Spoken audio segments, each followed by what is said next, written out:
ముక్కోటి ఏకాదశిగా పిలువబడేటువంటి ఈ రోజు విశిష్టత ప్రాశస్త్యం ఉన్నటువంటి సందర్భంగా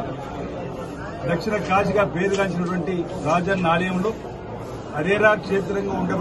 పిలువబడేటువంటి ఈ సన్నిధిలో వేకువజామునే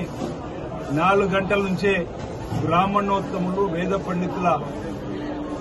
శాస్త్రోక్తమైనటువంటి పూజల మధ్యలో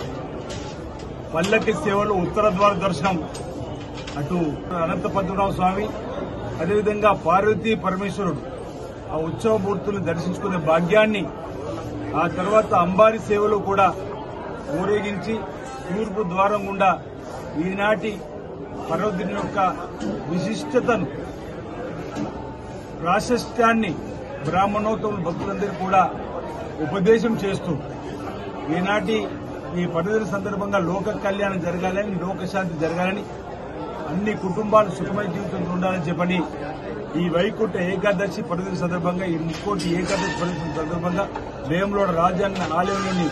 హరిహరులు ఇద్దరిని కూడా మేము ప్రార్థన చేస్తా ఉన్నాం. లోక కళ్యాణం జరగాలి, లోకశాంతి జరగాలి, సకాలంలో చక్కటి వర్షాలు బ్రహ్మాండంగా కురిసి పాడి పంటలు బ్రహ్మాండంగా పండి రైతు వర్గంతో పాటు అన్ని వర్గాల ప్రజలు సుఖమయ జీవితంతో ఆనందమయ జీవితంతో అష్టంతో ఆయుర్వేదంతో ఉండాలని చెప్పని ఈ సందర్భంగా శ్రీ అనంతపద్మనాభ స్వామిని ఆ పాడి పరమేశ్వరుని ప్రార్థిస్తున్నాను. అందరికీ నమస్కారం.